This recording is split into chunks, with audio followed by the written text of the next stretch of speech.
துலா ராசி காலபுருஷனுக்கு 7வது ராசி.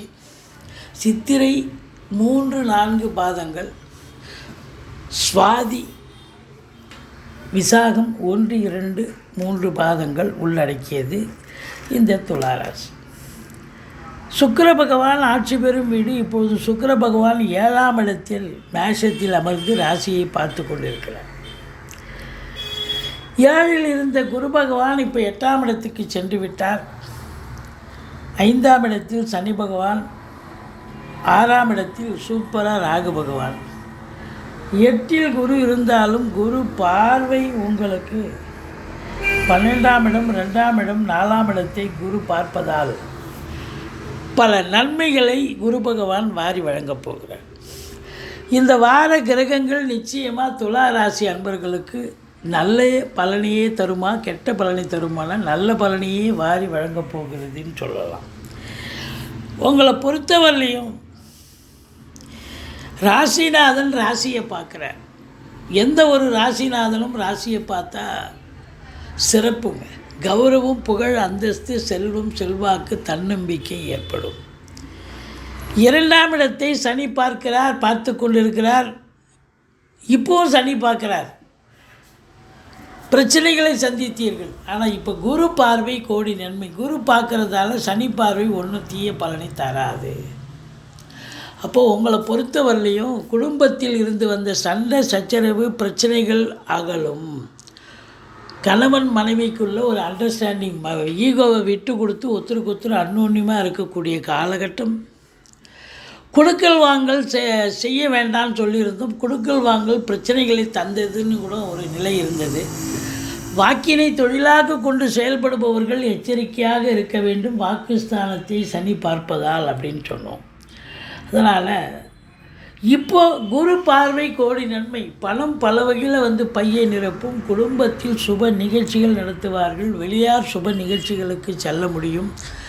வழக்கறிஞர்கள், ஆசிரியர்கள், பேராசிரியர்கள், இலக்கியவாதிகள், சொற்பொழிவாளர்கள் இவங்க எல்லாருக்கும் பார்த்திங்கன்னு சொன்னால், வழக்கறிஞர்கள், ஜோதிட அறிஞர்கள் இவங்க எல்லாருக்கும் சிறப்பான காலகட்டம். சாதிக்க முடியும் அப்படின்னு சொல்லலாம். அதையும் தாண்டி உங்களுக்கு 4ஆம் இடத்தை குரு பார்க்கிறார். இப்போ பணம் பல வகையில் பையை நிரப்ப போகிறது. 4ஆம் இடத்தை குரு பார்க்குறார் அப்படின்னா, நான் வீடு வாங்க, மனை வாங்க, தோட்டம் துறவு வாங்க, இப்படி பல நிலைகளில் உங்களுக்கு நல்லது நடக்கும். தாய் வழி சொந்தங்களால் அனுகூலம். அசையா சொத்துக்கள் மூலம் ஆதாயம். வண்டி வாகனங்கள் நல்ல சவாரி கிடச்சி நல்ல சம்பாத்தியத்தை பெற்று தரும். படிக்கும் பிள்ளைகள் அவங்க எந்த கோர்ஸில் சேர்த்து விடணுமோ அந்த சேர்த்து விட்டு பிள்ளைங்க நல்லா படிப்பாக அப்படின்னு சொல்லலாம். மற்றபடி இந்த 5ஆம் இடத்துல சனி பகவான் பூர்வ புண்ணிய ஸ்தானத்தில் சனி இருப்பது முழுமையான ஒரு சிவகடாட்சம். அதாவது குலதெய்வத்துடைய பிளெஸ்ஸிங் மாதிரி சிவகடாட்சம் உங்களுக்கு முழுமையாக கிடைக்கும். பூர்வீகத்திலிருந்து நல்ல தகவல் வரப்போகிறது. பிள்ளைகளுடைய வளர்ச்சி மேன்மை சிறப்பாக இருக்க போகிறது. 6ஆம் இடத்து ராகு பகவான் இளைஞர்களுடைய தேடல்கள் வசப்படும். அவங்க எங்கே போகிறாங்க, வெளிநாடு போகிறாங்களா, உயர்கல்விக்கு போகிறாங்களா, உத்தியோகத்துக்கு போகிறாங்களா, கண்டிப்பாக சாதிக்க முடியும். கடன் காட்சிகள் படிப்படியாக குறையும். புதுசாக கடன் வாங்கிங்க, சுப செலவுக்கு உதவும். எதிரிகள் ஓடி ஒளிவார்கள். கோர்ட்டில் கேஸ் எதாக இருந்தால் உங்களுக்கு சாதகமாக தீர்ப்பு வரும். பிள்ளைகள் ஸ்போர்ட்ஸில் கலந்துக்கிறாங்க அப்படின்னு சொன்னால் இந்த காலகட்டம் அவங்க 10ஓட 11 இருந்த நீங்கள் இப்போது நம்பர் 1, நம்பர் 2 பொசிஷனுக்கு வரக்கூடிய ஒரு அமைப்பு இருக்குது. சாதனை புரியக்கூடிய காலகட்டம் இந்த ராகு பகவான்.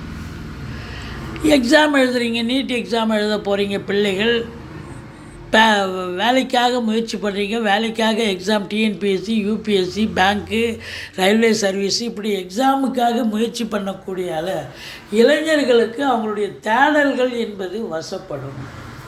உள்நாட்டு வாணிபம், வெளிநாட்டு வாணிபம், ஏற்றுமதி இறக்குமதியாளர்கள், ஷேர் மார்க்கெட்டில் இன்வெஸ்ட் பண்ணுறவங்க, ஸ்பெக்குலேஷன் பண்ணுறவங்க, ஆன்லைன் பிஸ்னஸ் பண்ணுறவங்க, ஹோட்டல் பிஸ்னஸ் பண்ணுறவங்க, மற்றபடி இந்த electronical goods production and sales அதை பயன்படுத்துபவர்களுக்கும் அற்புதமான காலகட்டம்.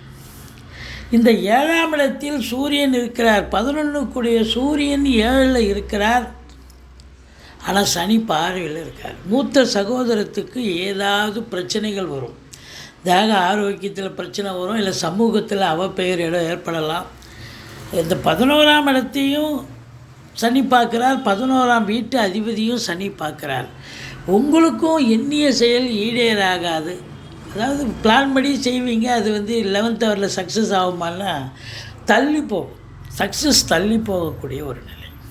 இந்த 11ஆம் இடம் எண்ணிய செயல் ஈடேறுவது. அப்போ அது ஈஸியாக அச்சீவ் ஆகுமான்னு ஆகாது, காலதாமதம் பிடிக்கும். மற்றபடி உங்களுடைய சந்தோஷம் முறியடிக்கப்படும், அதாவது சந்தோஷ குறைவு ஏற்படும் அப்படின்னு எடுத்துக்கலாம். மற்றபடி உங்களை பொறுத்தவரையிலையும் கலைத்துறையில் பணியாற்றக்கூடியவர்கள், சின்ன திரையாகட்டும் பெரிய திரையாகட்டும், இல்லை புதனுடைய ஆதிக்கம் நிறைந்த வழக்கறிஞர்கள், ஆசிரியர்கள், பேராசிரியர்கள், இலக்கியவாதிகள், அரசாங்கத்தில் பணிபுரிய உயர் அதிகாரிகளாகட்டும், தனியார் துறையில் வேலை பார்க்குறவங்க எல்லோருமே கொஞ்சம் எச்சரிக்கையாக தான் இருக்கணும். மற்றபடி உங்களுக்கு 8, 9, 10 சந்திராஷ்டம நாட்கள் வருவதால் எச்சரிக்கையோடு இருங்க. நீங்கள் வணங்க வேண்டிய தெய்வம் பாருங்கள், 12ஆம் வீட்டை குரு பார்க்குறார்.